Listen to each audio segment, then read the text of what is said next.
Bismillahirrahmanirrahim. Elhamdülillahi Rabbil alemin. Vessalatu vesselamu ala eşrefil enbiyai vel murselin.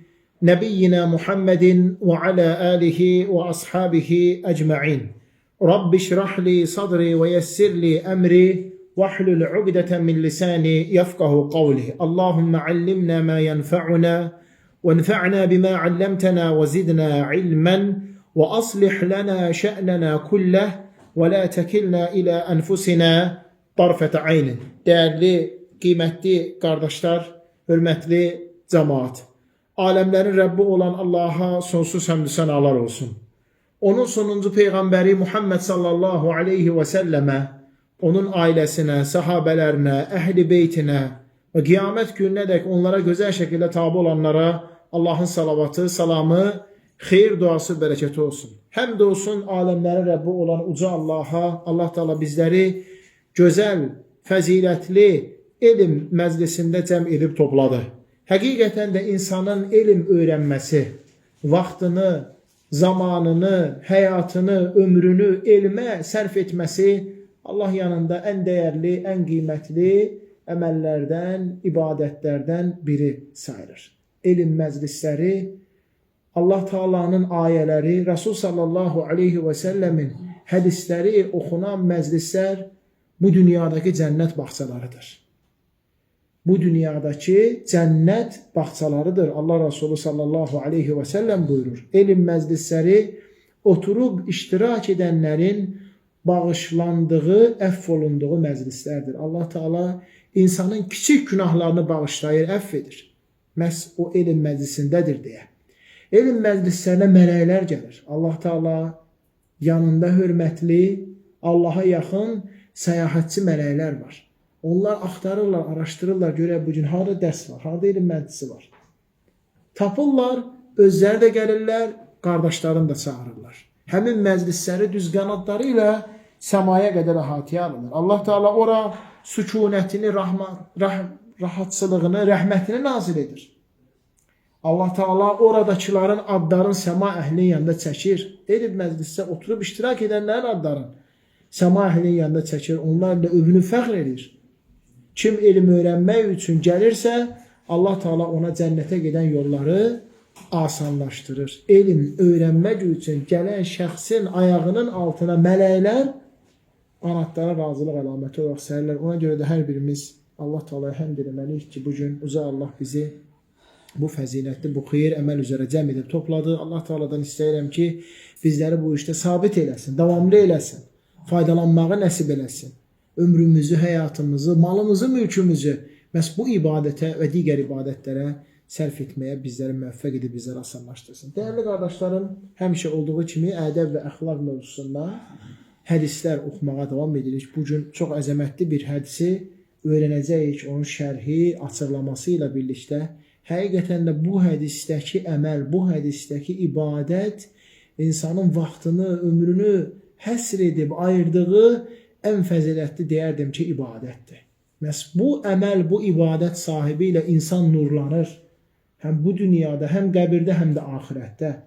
Allah Teala bu əməl səbəbi ilə insanı doğru yola yönləndirir, istiqamətləndirir. Hətta o azsa belə, azmış yolda olsa belə bu əməllə uca Allah insanı doğru yola yönləndirir və bu əməl möminlər üçün bir müjdədir. Allah Teala tərəfindən bir mükafatdır. Resul sallallahu aleyhi ve sellem buyurur ki, "Xayrukum men teallemel Qur'ane ve allemehu." Sizin ən xeyirliniz Qur'anı öyrənən və onu başqalarına öyrədən şəxsdir. Ən xeyirli insan. Qur'an-ı Kərimi öyrənən, hərflərin, onların məxrəclərin, Qur'an-ı Kərimi düzgün oxuma qaydası, təcvid elmi, sonra onu başqalarına öyrədib, izah edən şəxs. Hədisdə çoxlu faydalar var. Bu hədis göstərir ki, bu ümmətin xeyirli olma səbəbi, Allah yanında üstün olma səbəbi ən başda Qur'an-ı Kərimlədir. Qur'an-ı Kərimlə. Çünki o biri ümmətlərə Qur'an verilməmişdir. Amma bu ümmətə Allah Teala üstün edib, Qur'an-ı Kərimi verməklə. Ən xeyirliniz Qur'an-ı Kərimi öyrənən və başqalarına öyrədən. Buradan görürük ki, həm öyrədən müəllim Allah yanında xeyirli, fəzilətlidir, həm öyrənən tələbə, şagird Allah yanında xeyirli, fəzilətlidir. Bu hədis nəinki Qur'an-ı Kərimi öyrədib, onu başqalarına öyrətməyin fəzilətindən, həmsə elmə dəlil gətirilir ki, bir insan elmi öyrənib, onu gedib başqalarına öyrədirsə, izah edib çatdırırsa, o insan xeyirli insandır.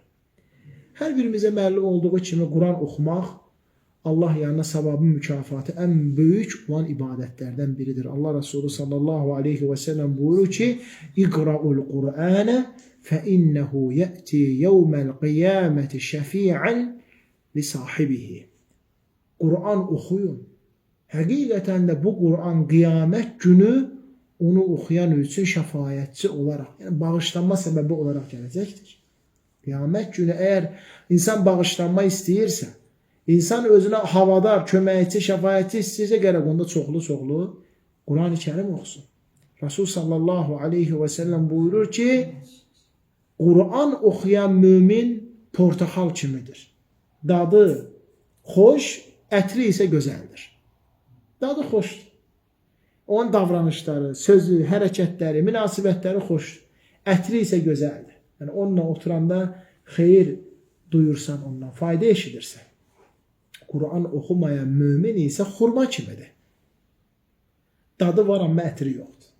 Dadı var, amma ətri yoxdur. Ona görə Quran oxumaq bu qədər əzəmətli bir ibadətdir. Peyğəmbər s.ə.v buyurur ki, Quran-ı Kərimi mahir, səlis qaydada oxuyan şəxs ma'as-səfaratil kiramin barara. Allah yanında hörmətli, Allaha yaxın və səyahətçi mələklərlə bərabər olar. Subhanallah. Quran-ı Kərimi yaxşı, gözəl qaydada oxuyan şəxs. Allaha yaxın, Allah yanında hörmətli, üstün və səyahətçi mələklərlə bərabər olar. Amma Quran-ı Kərimi çətinlik çəkə-çəkə, əziyyət çəkə-çəkə oxuyan şəxsi 2 qat savab qazanır. 2 qat savab qazanır və bu da onu göstərir ki, Quran oxumağa insan diqqət eləməlidir, xüsusən də onu yaxşı oxumaq. Allah Resulü Muhammed sallallahu aleyhi və səlləm buyurur ki, insan Quran-ı Kərim oxuyan zaman onun ağzından çıxan ayəni mələk gəlir, ağzın birləşdirir oxuyan şəxsə ki, o ona daxil olsun, onun ağzına daxil olsun. Allahu Akbar. O cür Quran-ı Kərimə rəğbətlidirlər, hərisdirlər ki, Quran onların ağzından çıxıb, oxuyan ağzından çıxıb onların ağzına daxil olsun. Quran-ı Kərimin özündə də dəyərli qardaşlarım, Quran oxumağın nə qədər üstün, əzəmətli bir ibadət olması var.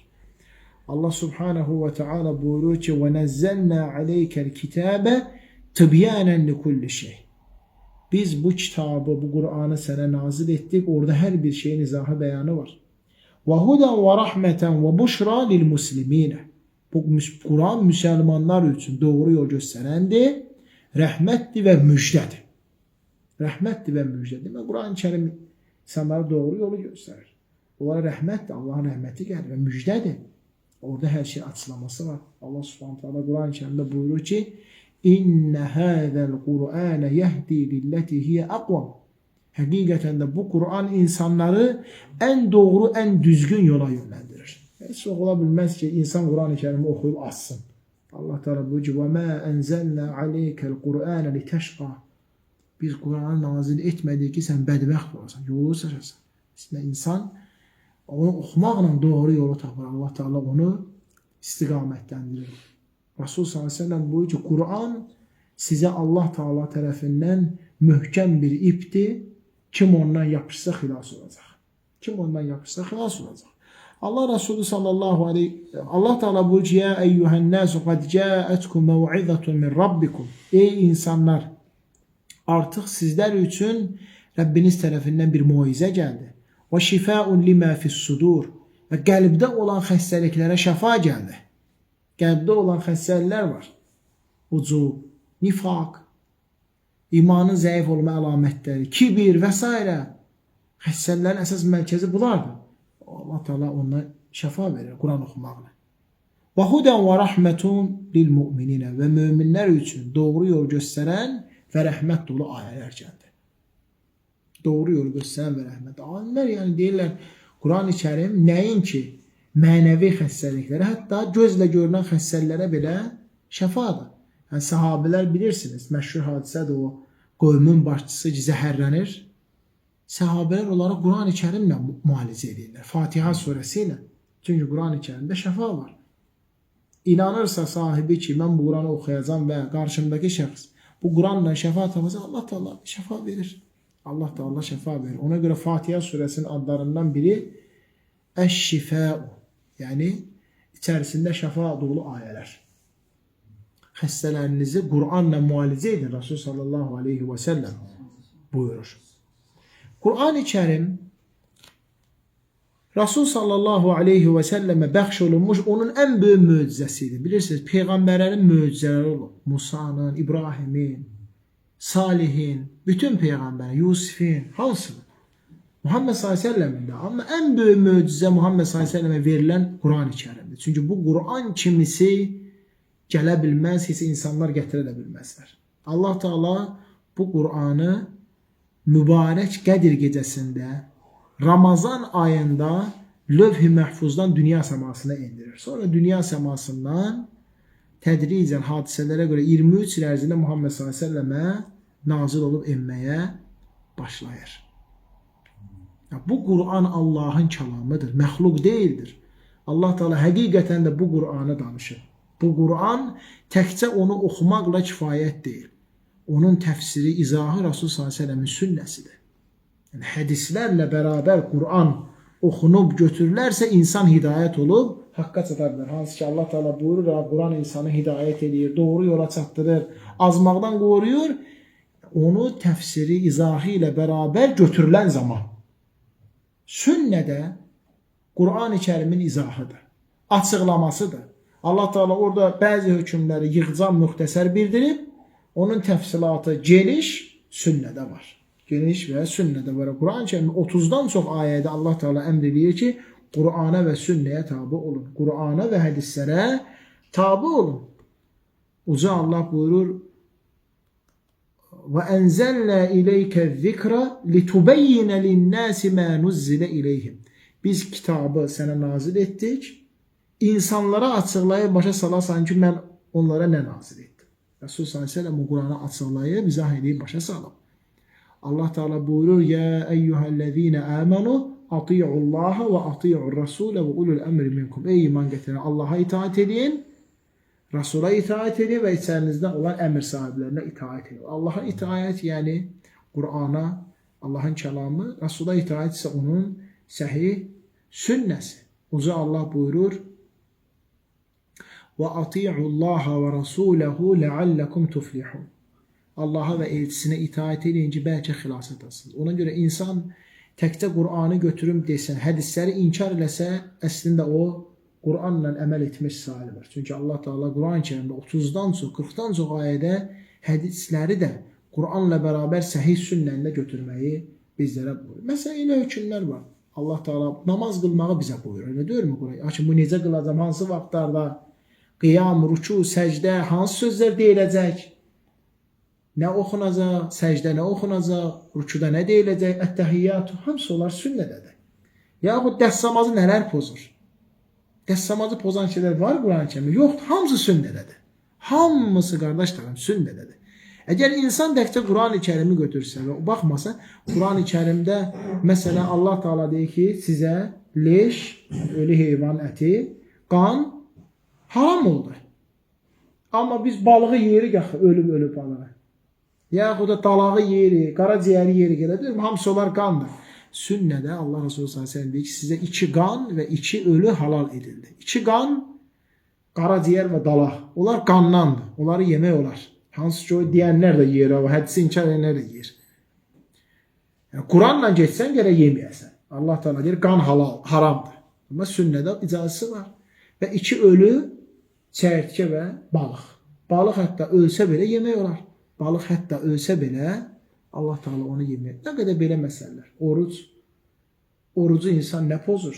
Quran-ı Kərimdə Allah Teala oruç tutun. Ramazan ayını orucu tutun. Fəmən şəhidə minkum şəhra fəliyəsumhu. Yaxşı, sahur, iftar, orucu pozan şeylər, aydındır, orucuya bəyənilən müstəhəb olan şeylər, hamısı sünnədir. Hamısı zəkat məsələ. Allah Teala buyurur: "Aqimus salate ve atuz zekat." Namaz və zəkat verir. Aydındır. Zəkat hansı məhsullardan verilir? Nə miqdarda verilir? Nisab miqdarı nə qədərdir? Nə qədər çıxarılır? Kimlərə? Hamısı bunlar dəyərli qarın. Həm Quranda həm də sünnədə var. Beləcə bütün ibadətdir. Çünki Quran-Kərimdə Allah Teala mücməl yığcam bildirib, təfsilatı, izahı isə sünnədədir. Ona görə alimlər bu Əl-Qur'anu tufəssirul Qur'ana və tubeyyinuhu və tədullu aleyhi və tuabbiru anhu. Quran, sünnə Qur'anı təfsir edib, izah edib, açıqlayır, ona dəlalət edir, ona başa salır. Yəni, insan təkcə Quranla getsə, eyni ayələr məsələn Allah Teala buyurur ki, وَلَا تَقْرَبُ الصَّلَاةِ Namaza yaxınlaşmayın. Aydındır, yəni özünə sərf edəni götürür. Amma ayənin axırı var. وَاَنْتُمُ السُّكَارَ Sarxoş olduğunuz halda namaza yaxınlaşmayın. Aydındır. Və yaxud Allah Teala buyurur فَوَيْلٌ لِلْمُصَلِّينَ Vay olsun namaz qılanların halına. Hansı namaz qılanların halına? اَلَّذ۪ينَ هُمْ ف۪ي صَلَاتِهِمْ سَاهُونَ Onlar namazlarını səhlənkardır. Aydındır, vay o namaz qılanların halına.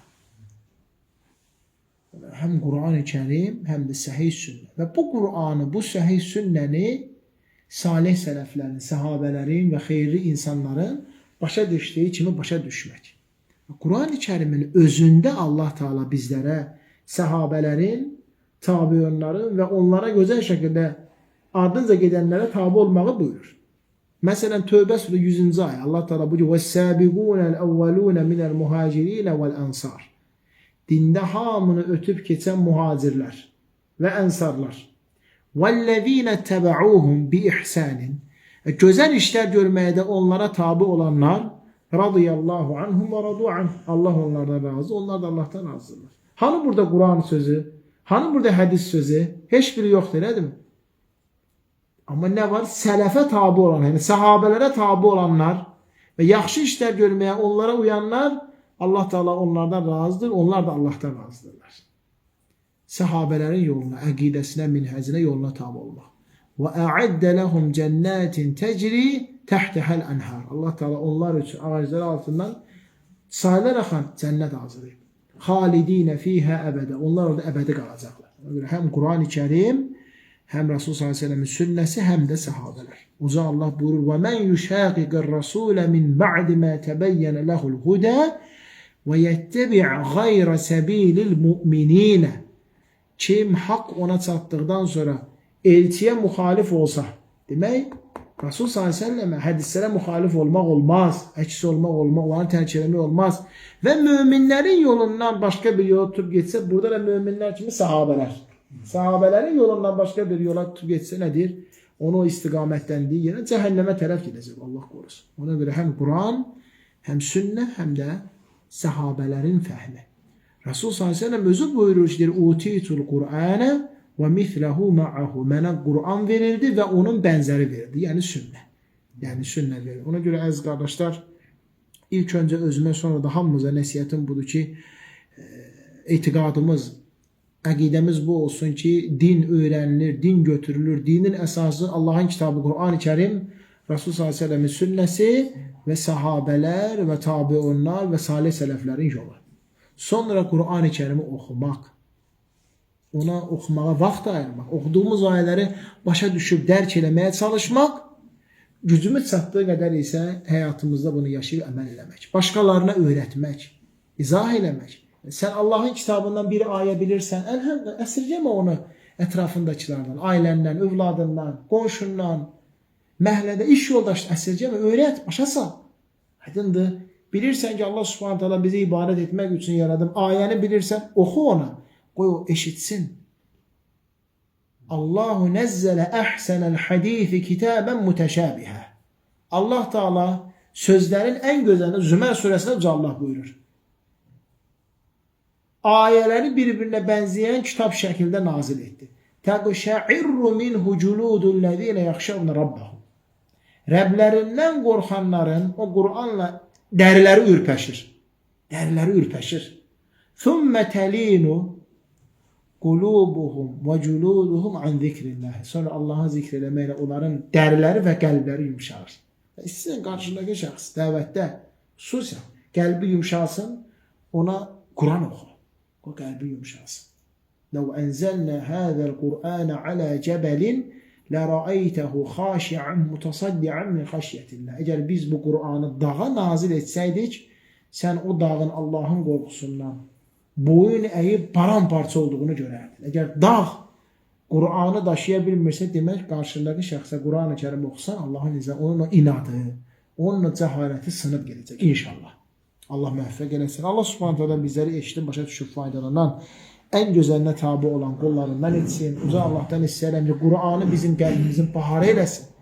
Qəlbimizdəki sıxıntıların dərmanı etsin. Alimlərdən Şeyh Muhammed ibn Salih el-Useymin rahimahullah'a bir kişi sual verir. Şeyh, mən qəlbimin sıxıntılarından, qəlbimin sərtlənməyindən sənə şikayət edirəm.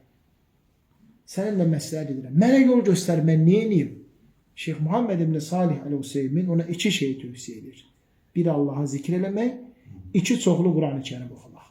Allah'a zikr eləmək, çoxlu Qur'an-ı Kərim oxumaq. Həqiqətən də Qur'an oxuyan zaman insanın qəlbi yumşalır. Az əvvəl oxuduğumuz ayələr buna dəlildir. Əgər dağ, bu suxurlardan, qayalardan ibarət olan dağ, Qur'anın nazil olması ilə tab gətirib özə bilmirsə, sənin qəlbin də inşallah ki, Qur'an oxumağına yumuşar. Sonra da Allah'a zikr eləmək.